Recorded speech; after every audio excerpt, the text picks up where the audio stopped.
So, are we living through a modern roaring 20s? And if we are we headed for the same kind of spectacular crash? That was the big question at a recent World Economic Forum discussion. We're going to unpack that whole debate, looking at the kind of eerie parallels and the huge differences between then and now. Let's get right into it. You know, the perfect place to start is this famous line, which historian Adam Tooze brought up. It's really the best way to think about what we're exploring here. We're not looking for an exact copy of the past, but for a fascinating echo, a rhyme, across 100 years. Okay, so to really get what this historical rhyme is all about, we've got to look at what links these two eras, and just as important, what makes them totally different. Now, this is what's so interesting, because it really boils the whole debate down to one slide. The panel saw this clear rhyme in the technology. You had electricity and mass production back then, and you have AI now. But here's the discord, the really loud clashing note. 100 years ago, the US government was running a surplus. Today, it's dealing with record-breaking deficits. And Adam Tooze really drove this point home. He said, look, both of these moments in time are defined by American tech and financial power. But here's the chilling part of his warning. Back in the 1920s, it was a failure of political will, a failure of imagination that let the whole economic structure just collapse under its own weight. So let's dive into the engine of our modern boom, the huge promise, and maybe the huge peril of artificial intelligence. And really, this is the trillion-dollar question, isn't it? As Citadel's Ken Griffin put it, governments are spending money so fast that the world economy needs something like a miracle to grow its way out of this hole. Is AI that miracle? You can just feel the weight of expectation in that quote, right? AI isn't just another cool invention. For some people, it's the only thing that can fix the massive financial problems we're facing. But, and this is a huge but, this hope comes with a massive catch.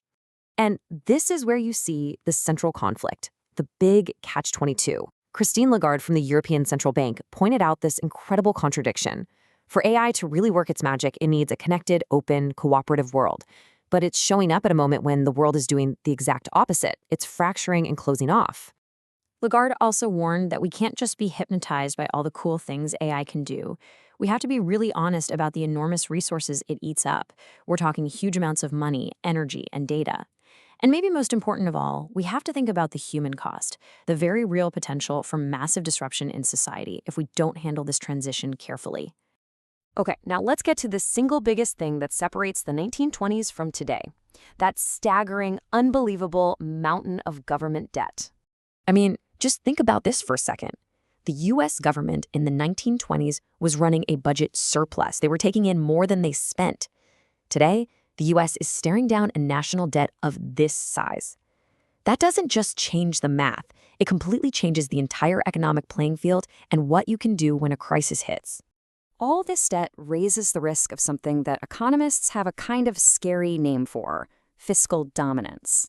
Basically, it's the fear that the government needs to borrow so much money, it ends up forcing the central bank's hand. The bank has to keep interest rates low to make all that borrowing affordable, even if it means letting inflation run wild. It's a really dangerous spot to be in. So as Ken Griffin argued, the script has completely flipped. In the 1920s, the recklessness was all in the private markets, the stock market bubble. Today, he says, the recklessness is coming from government spending money they just don't have. But Christine Lagarde added a really crucial layer to this. She argued it's not just about how much debt there is, it's about what the debt is for. If you're borrowing to invest in things that will create future growth or make your country more secure, investors will probably line up to lend you that money. But unproductive debt, money that isn't building anything for the future, well, that's a much harder thing to sell to people long term.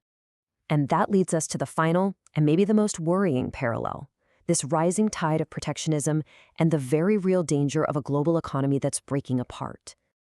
And if you want a stark reminder of how quickly things can go wrong, just look at what happened back in the 1930s. It started with a political promise about tariffs to win an election. That snowballed into the Smoot-Hawley Tariff Act. And the result? Boom, global trade fell off a cliff, collapsing by a mind-boggling 60%. So you have to ask, right? Are we heading down a similar road today with all this talk of trade wars and tariffs? And maybe the most important question of all, who's actually paying the bill for all this? Well, the research they discussed paints a pretty clear picture. The idea that foreign countries pay for tariffs, it's just not true. A stunning 96% of the cost is being paid for right at home, by American consumers and American businesses that import goods. And the damage doesn't even stop there. The panelists warned that these tariffs hit lower-income families the hardest. They can create an environment of cronyism, where you win based on who you know in government, not how good your product is. They hurt small and medium-sized businesses the most, and they risk kicking off another round of inflation. Okay, so after laying all this out, the echoes of history, the brand new challenges, where do we go from here? Well, the panel didn't give a simple prediction. Instead, they really focused on the key things we need to watch, the variables that are going to write the story of this decade. So it really all boils down to these 4 things. First, how does this AI revolution actually play out? Is it a rising tide that lifts all boats, or do just a few people get rich? Second, can governments get this incredible level of debt under control without a major crisis? Third, can our central banks stay independent and make the tough calls, even when they're unpopular? And finally, which path does the world choose, cooperation or conflict? The answers to those questions, well, they're going to define everything. And that leaves us with this final, incredibly powerful thought from Christine Lagarde. This isn't just history on repeat, like some old movie we're forced to watch. She's saying that we are the ones writing the script right now. The choices we make on tech, on debt, on whether we work together or fall apart, those choices will decide if this is all just a faint rhyme with the past or a deafening alarm bell that we chose to ignore.